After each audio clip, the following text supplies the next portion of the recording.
Welcome back, everybody, for another deep dive. Always fun to be back. Today, we're going to be looking at enhancing personnel services. Oh, that sounds interesting. We're really focusing on, how to make them more caring, considerate, warm, Sounds great.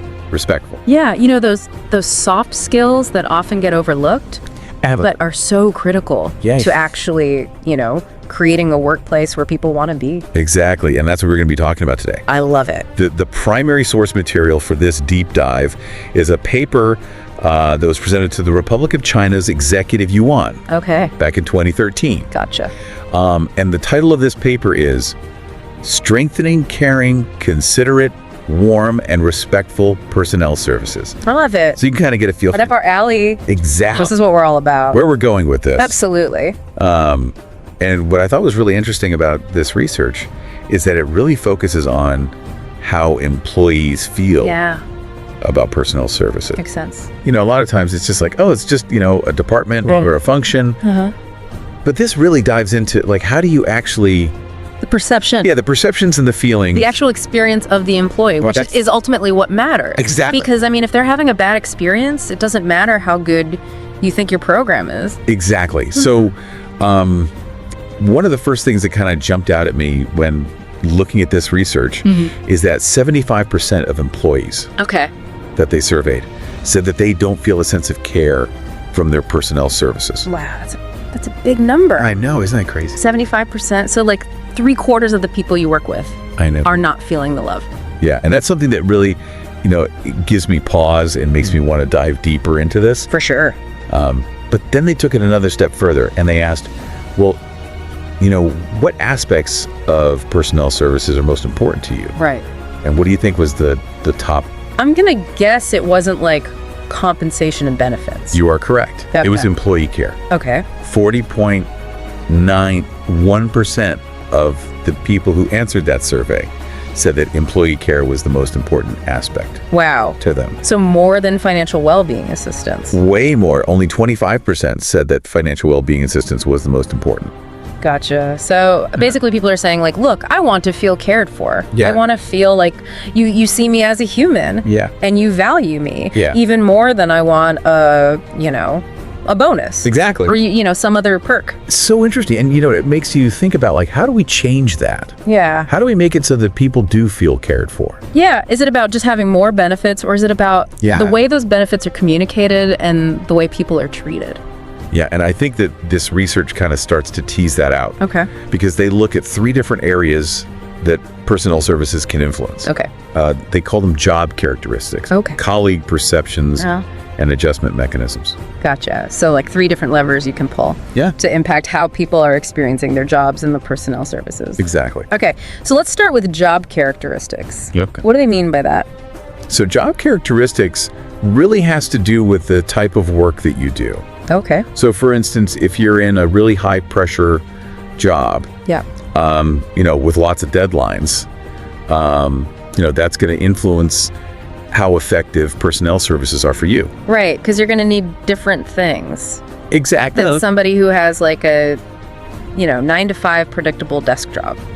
Right. And I think that's something that often gets overlooked, Yeah. is that you can't just have like a one-size-fits-all approach Right. to personnel services. You got to be flexible Yeah, and tailor it to the different needs. exactly. So then the second area is colleague perceptions.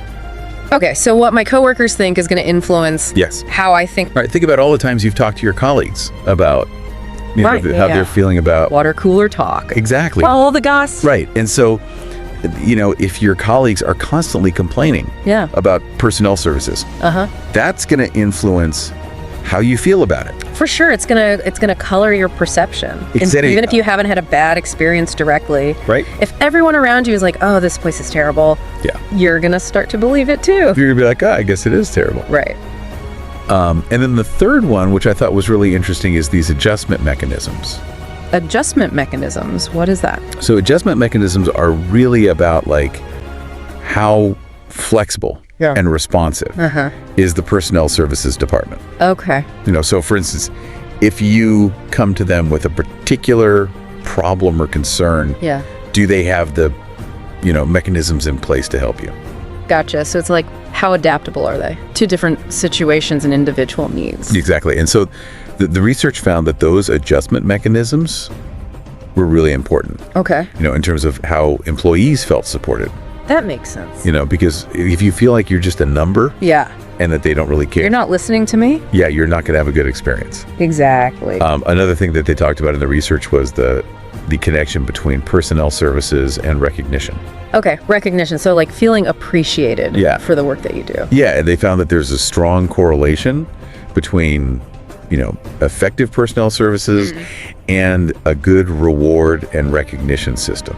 Okay, so it's not just about having, the programs in place. Right. It's also about how are you recognizing people's contributions? Exactly. Are you making them feel valued? And feeling like it's fair. Yeah. That's a big part of it too. It's like, do you feel like the rewards are being distributed fairly? Is everyone getting a fair shake? Yeah. One of the last things I wanted to touch on in this section is that the research found some interesting correlations with age. Age, okay. We hear a lot about, different generations in the workplace and, how they have different expectations. Boomers versus millennials versus Gen Z. Exactly. Okay. But what this research actually found was that as employees get older, they actually tend to have a less positive view of reward systems. Interesting. So like as you get older, maybe those rewards don't matter as much, or maybe their priorities are shifting. Okay. And they're not as focused on getting that bonus or getting that promotion. It could be that they value different things. Exactly. Like work-life balance or flexibility or, just a sense of respect for their experience. Yeah. And they also experience higher levels of work-related stress. Okay. So like as you get older, work stress goes up. It seems that way. Interesting correlation. Yeah. So it's like maybe personnel services need to be more aware of that. Right. And provide, additional support. Tailored support for different age groups. Exactly. Okay, so we've got age playing a role here. Yeah. And then you also mentioned earlier marital status. Yes. So that was another interesting correlation they found, was that marital status can subtly influence how employees perceive personnel services. So like married versus single or? Yeah. Okay. And, it kind of makes sense if you think about it because, for someone who's married, things like, parental leave, flexible work arrangements, access to childcare resources. Right. Those are all going to be really important. Can be really impactful. If you have a family. Yeah. Especially young children. Exactly. And so, if those things aren't in place, it's going to, negatively impact their perception. Right. They're going to feel less supported. Of those personnel services. Less cared for. Okay. But they also said it's not just about married couples. Yeah. Work-life balance is important for everybody. Yeah, I think in 2024. It's like a basic human need. Exactly. We all need time to recharge, pursue our passions. Exactly. Take care of ourselves. And I think companies are finally starting to realize that. Yeah. It's not just a nice to have. Right. It's actually good for business. Absolutely. Because if your employees are happy and they have a good work-life balance, they're going to be more productive. They're going to be more engaged. Exactly. Less likely to burn out. Yeah. Less likely to, quit. It's a win-win. Everybody wins. So this whole conversation about marital status and work-life balance makes me think about inclusivity. Inclusivity. Okay, so we're not just talking about, race and gender and those sorts of things. We're talking about like family structures. Exactly. Relationship statuses. All those things that make us unique. The whole spectrum of human experience. Yes. And so, a truly inclusive workplace recognizes and values all of those different needs and experiences. Absolutely. And I'm sensing a theme here. Yeah. Who do you think plays a really important role in creating that inclusive environment? I think it might be personnel services. Ding, ding, ding. We have a winner. I knew it. I'm getting good at this. You catching on. So, it's not just about, having a diversity and inclusion statement on your website. Yep. It's about actually living those values. Walking the walk. Yeah. And making sure that your personnel services are set up to support. all the different types of people and experiences. Yes. Okay. So we've covered a lot of ground here. We have. We've talked about the power of employee care. Yeah. The importance of, communication and those adjustment mechanisms. Right. Being flexible. Yeah. And the need to recognize that, employees are not just workers. They're whole people. They have lives outside of work. They have families. They have passion. And all those things are important. Exactly. And we need to create a workplace that acknowledges that. I love it. So as we move into the next part of our deep dives, okay, I want to leave you with a question. Ooh, a cliffhanger. Yes. Love it. If you could wave a magic wand, okay, and completely redesign your organization's personnel services, what would be your top priority to make it more caring, considerate, warm, and respectful? Love it. Hold that thought. Okay. We'll be back in a moment. Yes, we'll be right back. Okay, so we're back, and I'm still thinking about that magic wand question. Me too. It's a good one. If you could redesign personnel services, what would you do? What would be your top priority? Yeah. So many possibilities. I know. But I think before we get too carried away with our magic wands, we should probably ground ourselves back in the research. Good point. Let's get back to the data. Exactly. So remember how we talked about that 75% of employees? The ones who aren't feeling the care? Yeah, they don't feel a sense of care from their personnel services. Right. Well, the researchers didn't stop there. Okay, they dug a little deeper. They did. They wanted to understand why. Yeah, the why is always important. Exactly. It's not enough to just know that people are unhappy. Right, we need to understand the root cause. We got to figure out what's driving those perceptions. Exactly. So one of the things they looked at was the impact of personnel services on work-related stress. Okay, work-related stress. That's a big one. It's a huge issue. I think we all experience that to some degree. Pretty much everyone I know deals with stress at work. So what did they find? Well, they found that there was a pretty strong connection between how employees perceive their personnel services and the level of stress they experience. That makes sense. So basically, if you feel supported and cared for by your personnel services, you're less likely to feel stressed. Okay, so it's like a buffer. Yeah. Against the inevitable stress of work. Exactly. Even if you're in a high-pressure job. Right. If you know that you have a supportive team in your corner. Yeah, that safety net. It can make all the difference. It can make you feel more resilient. Yeah. More able to cope with those challenges. Yeah, and on the flip side, if you feel like your personnel services are lacking, you're more likely to feel stressed even if you're in a relatively low-pressure environment. Okay, so it's like a self-fulfilling prophecy. It kind of is. If you expect to feel unsupported, you probably will. Yeah, it's all about perception. So how do we break that cycle? That's the million-dollar question. How do we create a more supportive experience for employees? And luckily, the research has some answers. Okay, lay it on me. So one of the key takeaways is that just adding certain services can actually have a measurable impact on how employees feel. So it's not always about like massive overhauls. Sometimes it's just about making a few strategic additions. Yeah, tweaking things here and there. So what kind of services are we talking about? So, for instance, they found that providing more support for things like respect. Respect? Okay. And daily life stresses. Daily life stresses. So like stuff outside of work. Yeah, like childcare issues or elder care. Yeah, or financial problems. Yeah, all those things that can spill over into your work life. Right, because let's be real, we're not robots. Exactly. We bring our whole selves to work. And so if you're dealing with a lot of stress outside of work, it's going to impact your ability to do your job. For sure. And so the research found that providing support for those types of things actually led to employees feeling more cared for. Interesting. So it's like they're recognizing that I'm a whole person. Yeah. Not just a worker. Exactly. And they're acknowledging that my life outside of work matters. Yeah, and that it can impact my work. Right. But it's not just about adding services. Okay, there's more to it. It's also about how those services are delivered.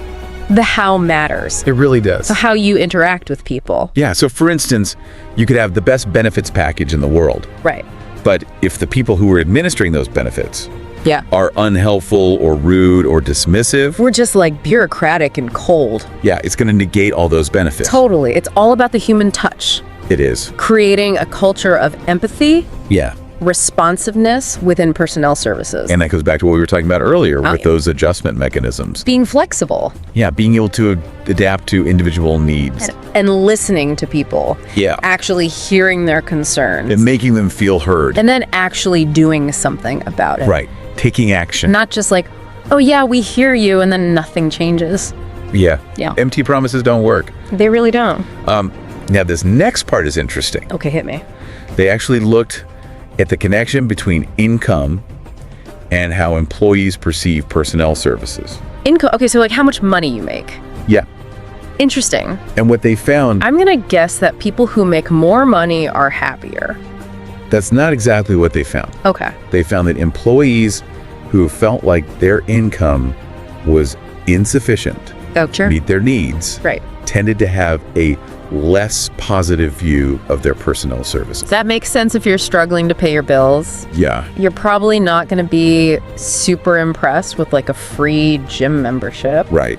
Or like a pizza party. Yeah, you need more substantial support. Yeah, you need help with those basic needs. So it's highlighting that connection between financial well-being and overall well-being. Exactly. And I think that's something that personnel services need to be more aware of. Right. You know, they need to think about how they can support employees who are struggling financially. So advocating for fair wages. Yeah. Providing financial literacy resources. Exactly. Maybe even like helping with housing or transportation. It's about thinking outside the box. Yeah, right. And recognizing that personnel services can play a role in addressing those bigger picture issues. It's a holistic approach. It is. Recognizing that people's lives are complex and interconnected. And that work is just one part of that. Exactly. So I want to bring it back to that magic wand question. Okay, I was hoping you would. If you could make one change to enhance personnel services in your organization,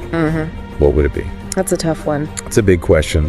But I think it's an important one for all of us to consider. Yeah, because it forces us to think about what really matters. What are our priorities? And what kind of workplace we want to create. Exactly. So as we move into the final part of our deep dive, I want you to keep that question in mind. I will. And think about how you would answer it. I'm excited to hear what you come up with. Me too.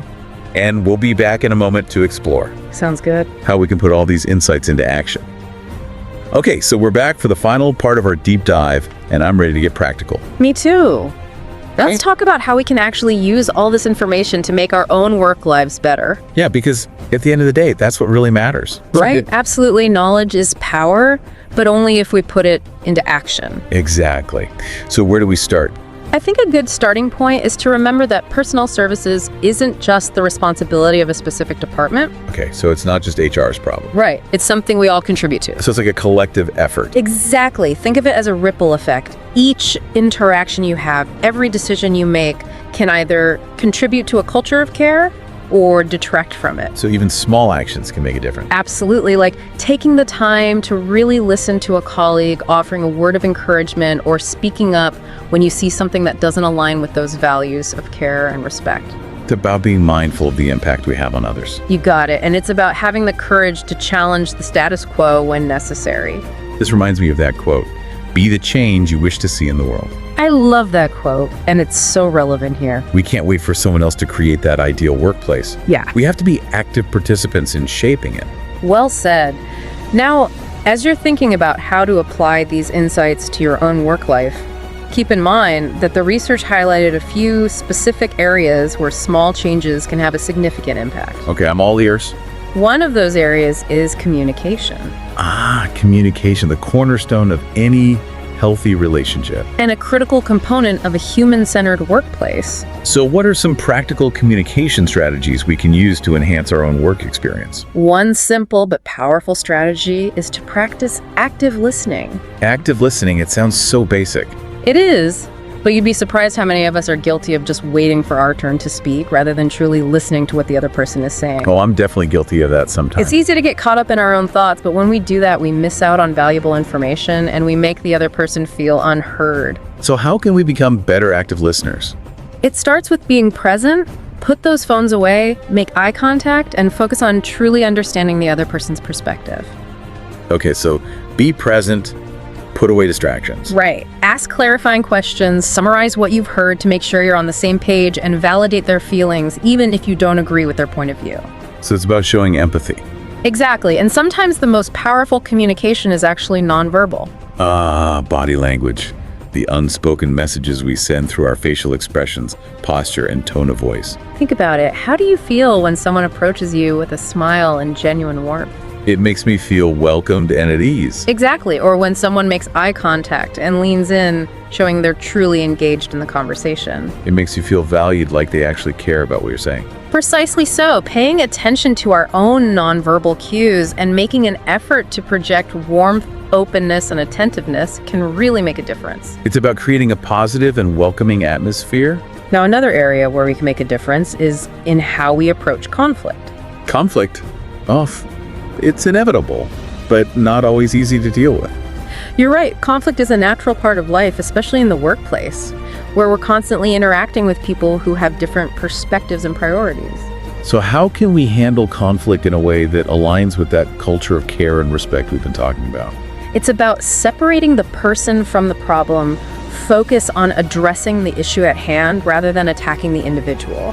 Okay, so stay focused on the issue, not the person. Exactly. Use I statements to express your own feelings and needs and try to find solutions that benefit both parties. So it's about collaboration and finding common ground. And remember, sometimes conflict can actually be a catalyst for positive change. It can help us identify areas where we need to improve our communication, clarify our expectations, or even rethink our approach to certain tasks or projects. So instead of fearing conflict, we can embrace it as an opportunity for growth and learning.